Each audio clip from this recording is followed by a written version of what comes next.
Hello दोस्तों, स्वागत है आपके अपने यूट्यूब चैनल लेट्स स्टडी में।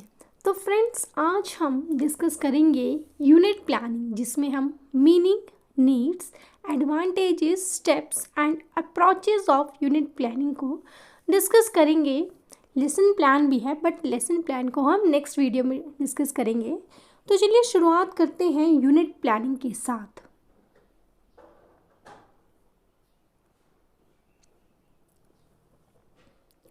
Unit planning stands for planning of the instructional work of the session by dividing the prescribed syllabus into the some well-defined and the meaningful units.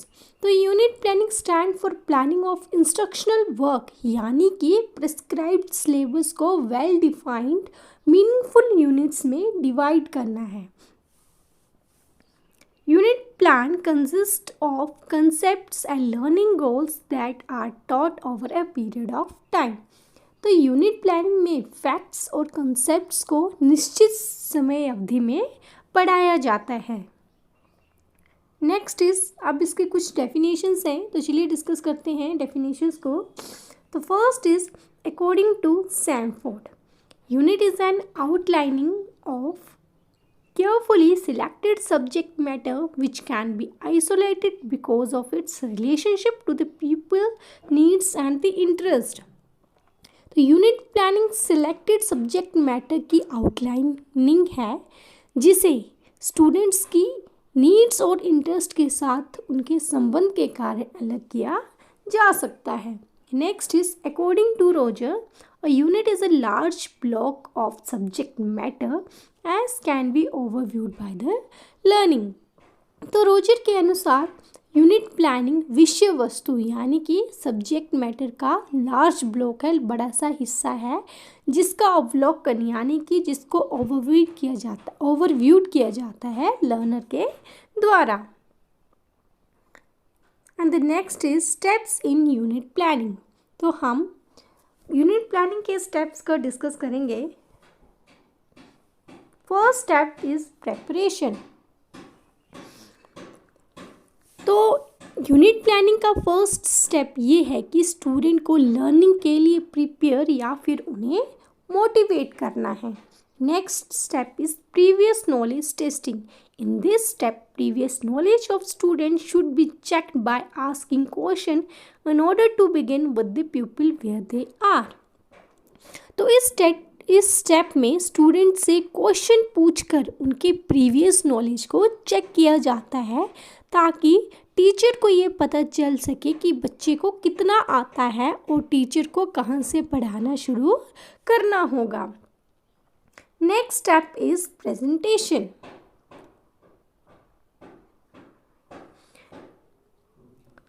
तो इस step में teaching aid का use करके student को new knowledge provide किया जाता है।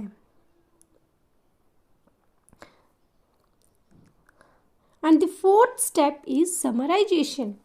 Eight the end whole content is summarized. तो इस स्टेप में सारे कंटेंट को समराइज किया जाता है। Next is drill and recapitulation. In this step, the content is discussed and revised so that the students will be able to review whole unit. तो इस स्टेप में कंटेंट को डिस्कस और रिवाइज किया जाता है, ताकि स्टूडेंट होल यूनिट को इजीली रिवाइज कर पाए। Next is evaluation. तो इवैल्यूएशन लास्ट स्टेप है, और इस स्टेप के ज़रिए ये पता चलता है कि स्टूडेंट ने कितना सीखा है और किस यूनिट में उसे प्रॉब्लम आ रही है और उसे कैसे इम्प्रूव किया जा सकता है। चलिए, ये थे इसके कुछ स्टेप्स। अब हम डिस्कस करेंगे नीड ऑफ यूनिट प्लानिंग। कि नीड यानी कि सिलेबस को यूनिट में क्यों डिवाइड करने की ज़रूरत पड़ी। तो इसका फर्स्ट पॉइंट है division of syllabus into specific parts.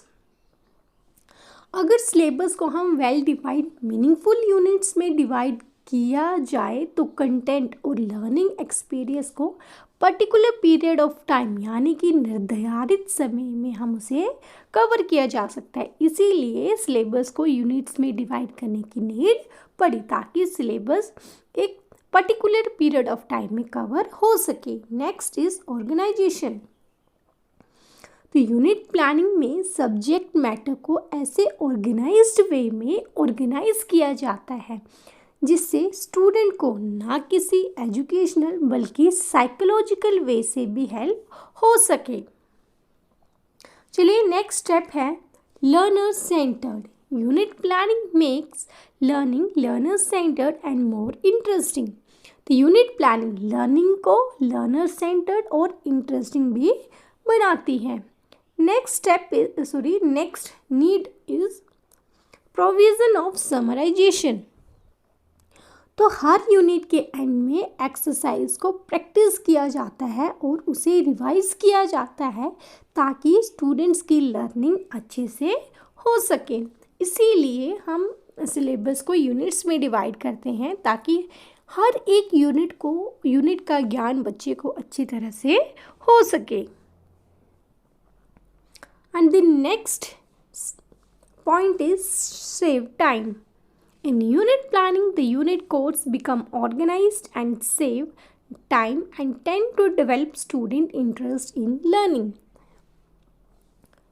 Unit planning में सिलेबस को वेल डिफाइंड मीनिंगफुल यूनिट्स में डिवाइड किया जाता है और उन यूनिट्स को निर्धारित समय में पढ़ाया जाता है या फिर एक पर्टिकुलर पीरियड में उसे कंप्लीट किया जाता है जिससे कि टाइम भी बचता है और सिलेबस भी इजीली कवर हो पाता है। Next is ease in teaching. It makes teaching easier for the teacher as it provide organisation of content that should be followed in teaching.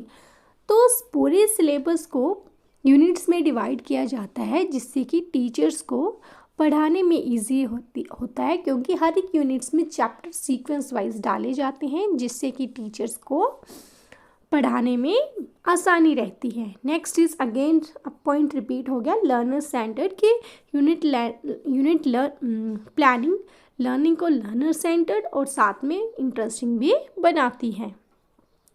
चलिए नेक्स्ट है इसकी advantages. So the first advantage is unit planning is psychological. तो unit planning gestalt की psychology के ऊपर based है। केवल individual part पर फोकस ना करके पूरे को समझाने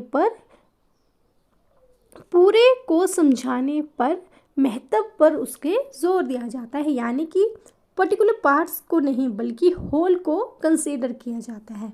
next is unit planning is child centred. तो यूनिट प्लानिंग में स्टूडेंट की नीड और कैपेसिटी यानी कि आवश्यकता और उसकी क्षमता को सर्वोच्च माना गया है।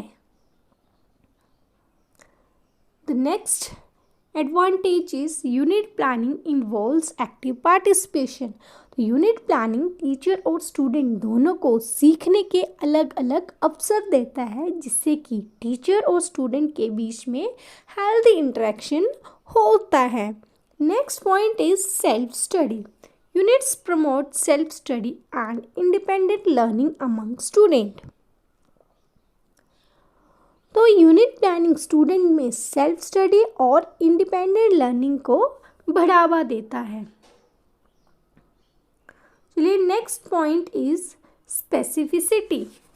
The teaching learning process become more objective and specified on account of the elimination of learning content and specification of unit objective. तो यूनिट प्लानिंग के ज़रिए टीचिंग लर्निंग प्रोसेस मोर ऑब्जेक्टिव और स्पेसिफाइड बन जाता है। Next is disadvantages. So the first disadvantage is difficult task. तो पूरे syllabus को स्पेसिफाइड यूनिट्स में डिवाइड करना एक इजी टास्क नहीं है। कई बार यूनिट सिस्टमैटिकली अरेंज नहीं हो पाती है जिससे कि स्टूडेंट को कंफ्यूजन हो जाता है और उनकी लर्निंग अच्छे से नहीं हो पाती। Next is required train teachers. अब पूरे कंटेंट या फिर सिलेबस को हमें वेल डिफाइंड मीनिंगफुल यूनिट्स में डिवाइड करना है, तो उसके लिए हमें स्किल्ड टीचर्स की ज़रूरत होती है। तो ये भी एक वन ऑफ द डिसएडवांटेज है। Next is no means of proper evaluation. तो इसमें प्रॉपर इवैल्यूएशन भी नहीं हो पाती है। Next is unit approach. अब इसकी अप्रोच को हम डिस्कस करेंगे। Unit approach is Morrison approach. So the first is this approach is associated with the name of professor H.C. Morrison of the university of Chicago. तो ये approach Chicago university के professor H.C. Morrison के नाम से जुड़ा है। तो इस अप्रोच के अनुसार, according to this approach, content को मीनिंगफुल यूनिट्स में डिवाइड करना चाहिए ताकि लर्नर की पर्टिकुलर सब्जेक्ट में मास्टरी हो सके।